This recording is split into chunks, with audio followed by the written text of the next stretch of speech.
a possible government shutdown is just days away, after Senate Republicans blocked a House-passed bill last night to fund the government and raise the national debt ceiling. This as Democrats struggle to unify the party to pass President Biden's key domestic agenda items. Laura Podesta has more.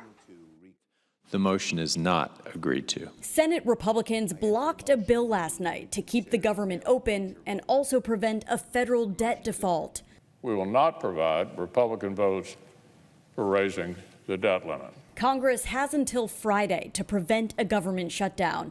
Republicans objected to Democrats tying it to an increase in the debt ceiling, a necessary effort that allows the U.S. to continue paying its bills. Social Security checks, Medicare benefits, veterans benefits, small business, all this and more are now on the chopping block. The Senate could bring the funding measure back up for a vote this week without the debt ceiling extension, which isn't needed until mid-October. We will support a clean continuing resolution. Congressional Democrats are also hoping to pass at least part of President Biden's agenda later this week. I think things are going to go well. I think we're going to get it done. The plan contains more than $4 trillion over 2 bills.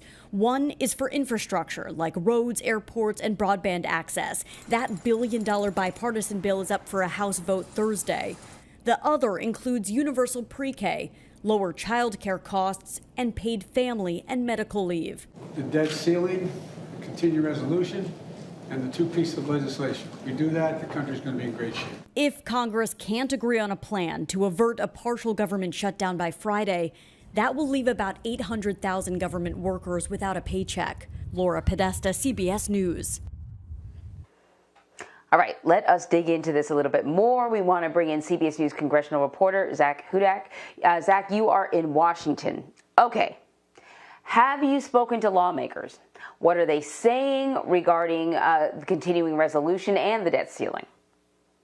And Marie, Democrats are saying that this was a huge act of hypocrisy from Senate Republicans yesterday. They're pointing out that 3 times while President Donald Trump was in the White House, they themselves voted to raise the debt limit.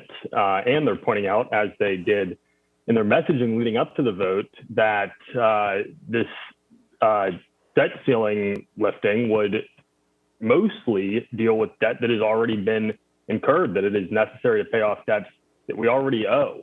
So that's sort of the Democratic messaging. Republicans are saying we did something that was necessary to stop frivolous spending from the White House, from Democrats in Congress. So you have 2 very different strategies there, but there will certainly be more attempts in the coming days for this to get through one way or another.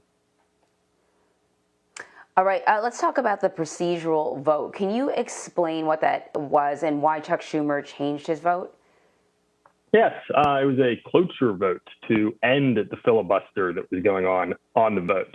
In other words, debates can go on essentially indefinitely in the Senate unless you have 60 votes to bring it to an end. We have an even 50-50 split in the Senate, and Democrats simply did not have 10 Republicans go across the aisle and say, let's end this debate and let's get to a vote on the resolution itself. And Chuck Schumer changed his vote from a yes to a no. The reason he did that was since he is the majority leader, that allows him through a loophole to sort of bring the cloture vote back to the floor if he so pleases in the coming days here. Not that anything would change. Chances are everything would be the same. Republicans would still oppose raising the debt limit, but it at least leaves on the table the option for him to do so. According to your sources, at last night's Democratic caucus meeting, Speaker Nancy Pelosi discussed that the party's 2-track approach has to change and that President Biden is working on a new top-line number for his Build Back Better agenda. Can you explain what's going on here? Yes, because the top-line number, which was set at $3.5 trillion and was seemingly agreed to, because now it seems there are Republicans in the Senate who want that to be lower, and even moderate Democrats in the House. Nancy Pelosi is acknowledging that we cannot, and by we, I guess it really refers to the progressives in the House, cannot hold the base infrastructure bill, the bill that deals with roads, bridges, highways. We can't hold that essentially hostage until we get our big social spending bill. It's just no longer an option because we have to get the surface infrastructure done now. But this is essentially a big loss for progressives. If this base surface infrastructure bill passes on Thursday, when Speaker Pelosi plans to bring it to the floor, then progressives simply aren't going to have all that much leverage going forward trying to get this much more liberal bill, much bigger spending bill passed. They're going to have to find a way to convince moderates who are really concerned about that top line that they should vote for it. And that probably involves bringing the number down, which is, again, part of what Speaker Pelosi was acknowledging there. Which brings me to the $1 trillion bipartisan infrastructure bill. The House debated it yesterday. How did that debate go?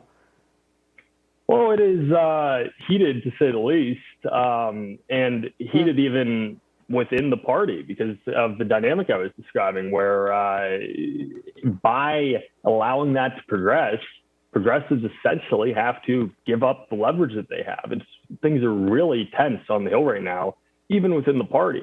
You also have, we're beginning to hear that Republicans, they are whipping against that vote, meaning they are telling their members, do not vote for this bipartisan infrastructure bill, which is something that I think moderates were expecting there would be bipartisan support. Congressman Josh Gottheimer told me last week he thought even if 50 or 60 progressives voted against it, they could still pass it with help from Republicans who are going to want to go home to their districts and talk about, the new bridge that they're getting put in because of the bill. But a really interesting thing, Republicans are making sure that they're telling their whips, make sure that we do not have any members cross the line until after Democrats hit their 218 vote threshold. In other words, if it's important for you for re-election or whatever to vote yes on this bill, you can do it, but do not do it unless they get there without you. Be willing to bring this bill to a halt. Well, that's interesting. Zach, once again, thank you so much. Thank you, Anne-Marie.